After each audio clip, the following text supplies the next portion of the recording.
Let me ask you something. Do you remember Clannad?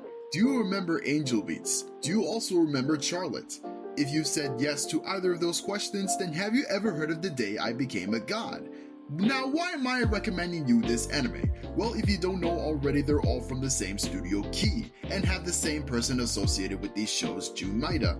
We all perceive his shows to be tearjerkers, romance stories that'll leave you crying for days upon weeks upon months. The reason I became a weeb is because of Angel Beats. It's a show that, while it could have used more episodes to build the characters, it was an unforgettable experience I will always hold dear to my heart. However, something about this one drove the fans the wrong way. People were complaining just how much repeated cliches there were, and how it felt like a recycle, rinse, and repeat of what we already know. Some fans claimed that Jun Maeda had lost his way, and that the show was nothing but a tired rehash that could very well put his career towards a wall he can't back away from. It got to the point he left social media for a while, clearly showing that he didn't feel like he satisfied the audience enough as he used to. He would rejoin Twitter again after that, but after another project called U31A Deserted Island Survival Occasional Game Over was also criticized, he wrote an apology for how it came out, which is just wow.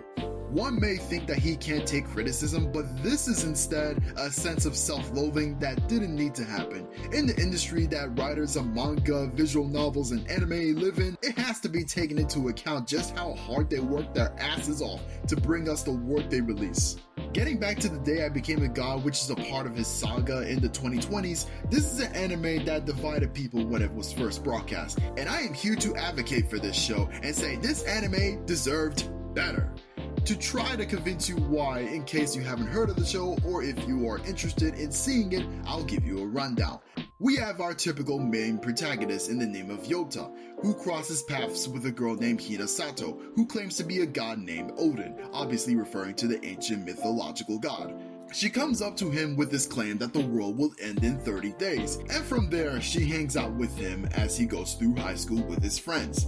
Now the side characters aren't really that noteworthy, then again so was Angel Beats in a way when it had so little time to develop the characters that were not Otonashi, Yuri, or Clannad. But the main plot does begin to unravel in a way that connects to the familiar tear-jerking phenomenon that we know Key so well for. If you don't want to know spoilers, you may skip past this part, but if you must know, or if you already do, later in the series it is later revealed that Hina was born with a debilitating condition known as Logo Syndrome, which caused her parents to give up on her after seeing there was no cure for such a condition like that.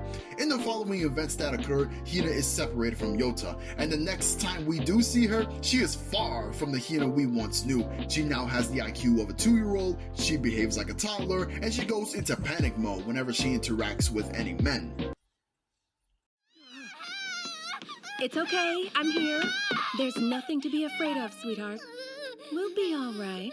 There. Despite all these new things that Yota has to know about her, he attempts to get used to this new Hina and reintroducing her to certain parts of their previous life together in an attempt to regain Hina's memory back, but with no success.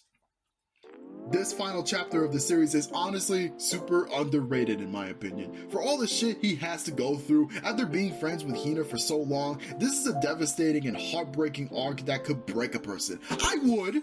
It's stuff like this that really makes me reflect on how we perceive other people based on their conditions or their diseases. Just because one could be terminally ill doesn't mean they're excluded from doing great things ever again. We look at Stephen Hawking and how he was handicapped, but we still look at him as a legend. Ultimately, he's forced to make a choice. Either he leaves Hina alone, or he accepts her for who she really is, and attempt to live with her condition and be flexible towards her needs and new behavior. And if possible, he just might cure her condition one day. This is also another tough decision on his end, seeing how he has to adapt to change, and change does not bode well for many people. Change is something that is unwanted, but unfortunately it's out of our hands when it comes to circumstances like this.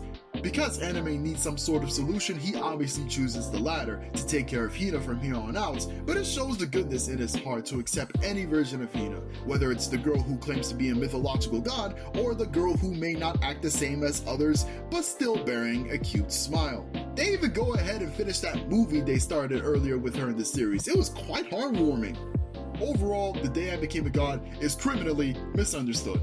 While it does take a lot of filler to get to where the show really shines, and there's lots of other shows with more consistent development spread across their own cast of characters, it does have some deep messages in there about accepting someone for who they are and that people are amazing. That's a quote from Brendan Fraser from The Whale, by the way. Great movie. If that movie could bring back his career, I highly advocate for The Day I Became a God to be reevaluated. Jun Maeda did not deserve to feel the way he did, and he should know. Despite the lows that he's experienced, he's still quite the legend in the visual novel and romance medium. Clannad has been in the top 50 on my anime list for the longest time, and rightfully so. Angel Beats is still an entertaining story about the afterlife. Also, they introduced us to Lisa. Come on now, let's give credit where it's due. But listen, even if the show doesn't get the redemption story it deserves, he still leaves behind quite the legacy. What are your thoughts on The Day I Became a God? Have you seen it? Are you interested in watching it? Let me know in the comments below. Thanks for watching this video. Please like it and subscribe to this channel, and I'll see you in the next one. Thanks for watching.